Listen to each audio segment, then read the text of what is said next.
Hello student, जैसा कि आप सभी को पता है कि इस चैनल का मेन उद्देश्य क्वालिटी कॉमर्स कंटेंट को आसान भाषा में हर बच्चों तक पहुंचाना है। तो आप सभी से रिक्वेस्ट है कि इस वीडियो को ज़्यादा से ज़्यादा शेयर करें और वीडियो अच्छी लगे तो लाइक करना न भूलें और कॉमर्स से जुड़ी वीडियो देखने के लिए हमारे चैनल को सब्सक्राइब जरूर करें। चलिए शुरू करते हैं आज का वीडियो। आज के इस वीडियो में हम लोग देखेंगे जीएसटी से रिलेटेड कुछ ट्रांजेक्शंस। लास्ट वीडियो में हमने आपको बताया था कि जीएसटी होता क्या है और जीएसटी से रिलेटेड जनरल एंट्री कैसे बनाई जाती है। आज हम लेके आए इस वीडियो में जीएसटी से रिलेटेड कुछ ट्रांजेक्शंस। हम पहले देखते हैं, क्वेश्चन पढ़ते हैं, उसके बाद फिर वन बाय वन सारे क्वेश्चन को समझा जाएगा। Past entries in the book of Ashok brother assuming that all the transaction have been entered within the state Bihar and assuming CGST 6% and SGST 6%।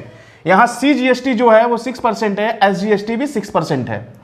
अब जितने भी ट्रांजेक्शन हम गुड्स परचेस करते हैं या सेल करते हैं, अगर परचेस करेंगे तो जीएसटी का हम पेमेंट करेंगे, सेल करेंगे तो जीएसटी हम रिसीव करेंगे। यहाँ फर्स्ट ट्रांजेक्शन जो है 2021 जनवरी 5 purchase goods for ₹2 lakh on credit. यहाँ क्रेडिट भी परचेस किया गया है, क्रेडिटर का नाम नहीं है तो आप क्रेडिटर डायरेक्ट लिख सकते हैं। 2 लाख का गुड्स है तो इस 2 लाख पे 6% सीजीएसटी कैलकुलेट होगा, 6% एसजीएसटी कैलकुलेट होगा। Sold goods for ₹3 lakh on credit. 3 lakh का गुड्स हमने सेल किया तो उसमें सीजीएसटी एसजीएसटी दोनों 6% होगा। अभी हम लोग समझेंगे इस ट्रांजेक्शन को। Purchase computer printer for office for 50,000 and payment made by cheque. यहां ऑफिस इक्विपमेंट परचेस किया गया। कंप्यूटर प्रिंटर जो है वो ऑफिस इक्विपमेंट में आएगा। तो यहां हम खरीदेंगे, जब भी किसी चीज को परचेस किया जाता है या एक्सपेंस का पेमेंट किया जाता है तो वहां पे जो जीएसटी होता है वो हम देते हैं, इसलिए वो डेबिट होगा। अब legal consultation fee 10,000 paid in cash, यहां भी हम पेमेंट कर रहे हैं तो जीएसटी का पेमेंट हम करेंगे। Rent of ₹20,000 paid by cheque, यहां भी जीएसटी का पेमेंट करेंगे। Payment made of balance amount of GST, इसका यह मतलब हुआ जैसे हमने जीएसटी का पेमेंट किया, जीएसटी कुछ रिसीव किया तो बाद में हम कंप्यूटेशन करके निकालते हैं तो एग्जैक्ट कितना हमें पेमेंट करना है। चलिए वन बाय वन ट्रांजेक्शन को हम समझते हैं। देखिए ये ट्रांजेक्शन जनवरी 2 को purchase goods for ₹2 lakh on credit. अब यहां पे क्वेश्चन में दिया था, आप लोग बैक करके क्वेश्चन नोट कर सकते हैं, देख सकते हैं। फिलहाल अभी इसको समझ लीजिए, मैं क्वेश्चन ट्रांजेक्शन लिख दिया हूं यहां पे। जैसे 6% जो था सीजीएसटी था 6% और एसजीएसटी जो था वो भी 6% ही था। ये दोनों अमाउंट कैलकुलेट होगा इस 2 लाख पे। तो 2 लाख का अगर 6% हम कैलकुलेट करते हैं तो अमाउंट हमारा आ जाएगा ₹12,000। मतलब एसजीएसटी भी 12,000, सीजीएसटी भी 12,000। अब देखिए करना क्या है, कैसे एंट्री बनेगी। जब हम गुड्स परचेस करते हैं तो हमारे पास गुड्स आता है तो परचेज अकाउंट हो जाएगा डेबिट।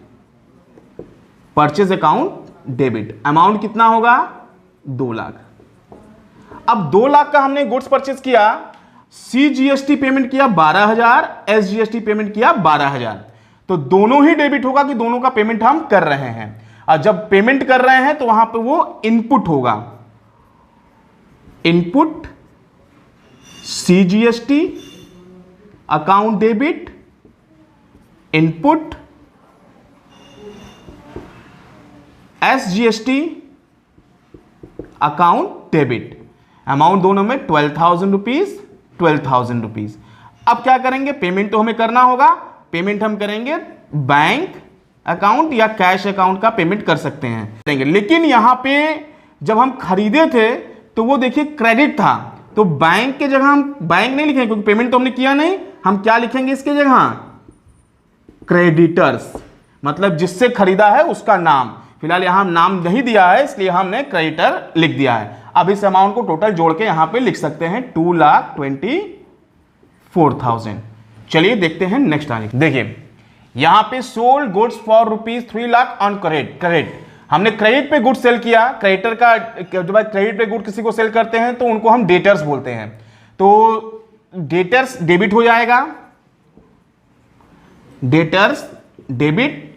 अब यहां पे समझिए इसको, जब हम गुड का सेल करेंगे, गुड्स को बेचेंगे तो वहां पे हम जीएसटी जो है वो रिसीव करेंगे, इसलिए वो क्रेडिट होगा।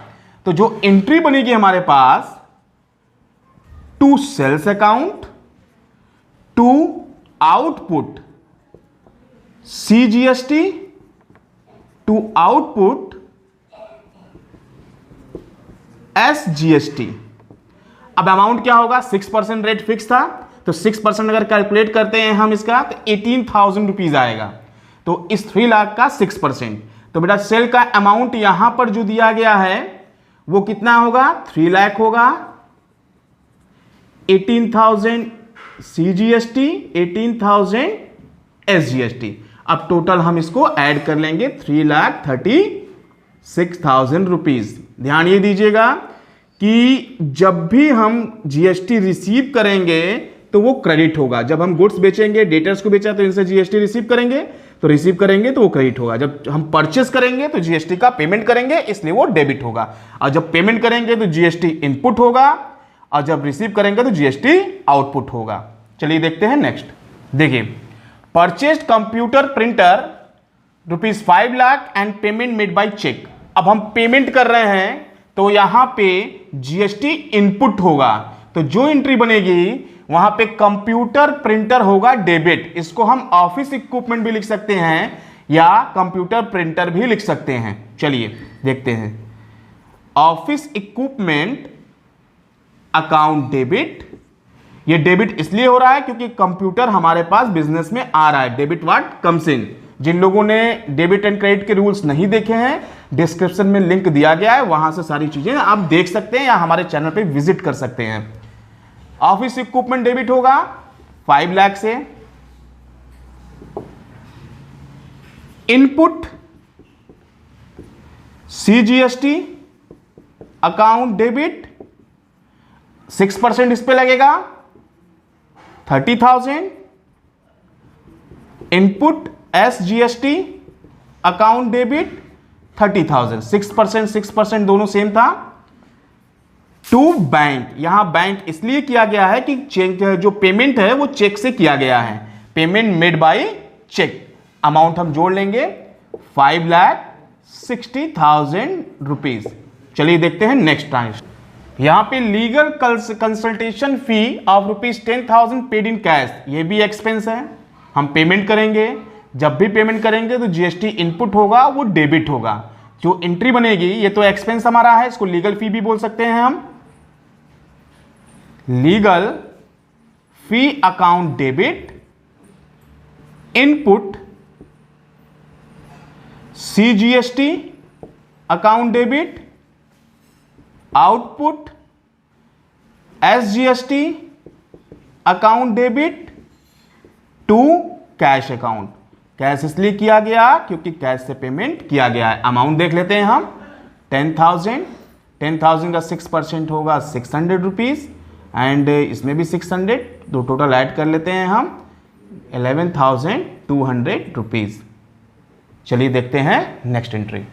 यहां पर देखिए, legal consultation fee of ₹10,000 paid in cash. हम लीगल फी का पेमेंट कर रहे हैं तो जीएसटी इनपुट होगा, जीएसटी का भी पेमेंट हम करेंगे। तो लीगल कंसल्टेशन फी जो है वो डेबिट होगा, इसको हम लीगल फी भी लिख सकते हैं। Legal fee account debit, input CGST account debit, input SGST account debit to cash account, क्योंकि हम कैश से पेमेंट कर रहे हैं। अब अमाउंट देखिए, 10,000 रुपीज, 600, 6% हो गया, 6% ये भी हो गया 600, टोटल ऐड करेंगे 11,200 रुपीज। चलिए देखते हैं नेक्स्ट ट्रांजेक्शन। देखिए, rent of ₹20,000 paid by cheque, rent expense है, ये डेबिट हो जाएगा। Rent account debit, amount 20,000 rupees. Input CGST account debit, input SGST account debit. Amount इसका 6% कैलकुलेट करेंगे हम, 1,200 रुपीज, 1,200 रुपीज। टोटल ऐड करेंगे, पेमेंट मेड बाय चेक या paid by cheque, तो पेड बाय चेक के लिए क्या यूज करेंगे हम, बैंक अकाउंट का, क्योंकि बैंक पेमेंट उसका करेगा। इसको हम जोड़ लेते हैं, ऐड कर लेते हैं, 22,400 रुपीज। अब जितने ट्रांजेक्शन थे वो तो हो गए, अब इसको हमें सेट ऑफ करना है, मतलब कि जितना हमारे पास जीएसटी आया और जीएसटी गया, उस बैलेंस से एक एंट्री बनेगी, जो कि देखते हैं, चलिए देखा जाए। चलिए इसको देखते हैं हम, काफी इंपॉर्टेंट टॉपिक ये है इस क्वेश्चन का। अब पूरे जीएसटी में जब हम बैलेंस अमाउंट को पेड करते हैं, मतलब कितना हमें पेड करना होता है, सेट ऑफ करना होता है, तो उसमें करते क्या है हम, क्वेश्चन में जितने ट्रांजैक्शन हैं सब में इनपुट सीजीएसटी, इनपुट एसजीएसटी को ऐड कर लेंगे। देखिए total input CGST, input SGST, ये वो होता है जब हम पेमेंट करते हैं, तो वहां पे हम जीएसटी का जो है वो पेमेंट करते हैं, तो खर्च होता है, इनपुट होता है। तो यहाँ पे सबको हमने ऐड कर लिया, टोटल वैल्यू जो आई 16,800 इनपुट सीजीएसटी का टोटल है, इनपुट एसजीएसटी का टोटल भी सेम ही होता है, क्योंकि रेट दोनों में सेम है। आउटपुट देखा जाए तो केवल एक ही ट्रांजेक्शन था, सेल्स रेटेड था, 18,000 जीएसटी आउटपुट था और एसजीएसटी इनपुट आउटपुट दोनों था यहाँ पे। अब यहाँ पे देखिए नेट जो लिखा है, net CGST paid, net SGST paid, हम रिसीव किए 18,000, पेमेंट किए 16,800, यानी कितना हमें पेमेंट करना है, 1,200 रुपए। उसी तरह नेट एसजीएसटी पेड कितना करेंगे हम, 18,000 रिसीव किए, 16,800 का पेमेंट किए हमने, बचा बैलेंस अमाउंट कितना, 1,200। अब इसी को एंट्री में हमें समझना है, एंट्री बनेगी कैसे। देखिए वहां पे करना क्या होता है, जो ये आउटपुट सीजीएसटी एसजीएसटी इसको करेंगे हम डेबिट, और इनपुट सीजीएसटी एसजीएसटी को करेंगे क्रेडिट, और जो बैलेंस अमाउंट होगा उसका हम करेंगे पेमेंट, लिखेंगे टू बैंक, क्योंकि बैंक से उसका पेमेंट हम करेंगे। चलिए इसको भी समझ लेते हैं। यहां पर जब एंट्री बनाएंगे हम, तो एंट्री बनेगी output CGST account debit, output CGST account debit 18,000 रुपए, output SGST account debit 18,000, to input CGST account 16,800, to input SGST account 16,800। अब देखिए ये पेमेंट वाला जो 12,200 दोनों मिला के 2,400 रुपए हुआ है, उसको लिख देंगे हम टू बैंक अकाउंट, अमाउंट हो जाएगा 2,400। अब देखिए इसका टोटल इसके टोटल के इक्वल हो गया। अब पूरे ट्रांजैक्शन को हम जर्नल के प्रॉपर फॉर्मेट में एक बार देख लेते हैं। चलिए देखते हैं। देखिए ये सारी ट्रांजैक्शन प्रॉपर फॉर्मेट में हैं। अब भाई इस बोर्ड पे केवल अभी 4 ही आया है, जनवरी 2 वाला, जनवरी 5 वाला, जनवरी 10 एंड जनवरी 20। आप इसको वीडियो को पॉज करके अच्छी तरह से नोट कर लीजिएगा, और अगर नहीं समझ में आए तो बैक में जा कर के आप उसको देख सकते हैं। हाँ, अब हर जर्नल एंट्री जो ट्रांजैक्शन हुआ है उसमें आपको नरेशन भी लिखना होगा। तो नरेशन लिखना बहुत ही आसान होता है, जो बिजनेस ट्रांजैक्शन हुआ उसी के बारे में लिख देना है। अगर तब भी नहीं समझ में आएगा तो मैं आगे की वीडियो में उसको भी बता दूंगा। चलिए जो 2 ट्रांजैक्शन बचे हैं उसको भी देख लेते हैं। देखिए जनवरी 22 और जनवरी 31 के बचे हुए ट्रांजैक्शन की एंट्री। अब यहाँ पे कई बच्चों को बड़ा कन्फ्यूजन होता है, सर जो नरेशन होता है बहुत टफ होता है, हम नहीं लिख पाते हैं। तो आप क्या कीजिए, जो क्वेश्चन है आप उसी को एज अ नरेशन लिख सकते हैं, क्योंकि उसी ट्रांजैक्शन को तो हम करते हैं, यहाँ पे एंट्री बनाते हैं। और ये जो लास्ट वाला है आपका जो सेटिंग ऑफ है सीजीएसटी एसजीएसटी का जो हम पेमेंट करते हैं, उसको आप वर्किंग नोट में जरूर दिखाइएगा।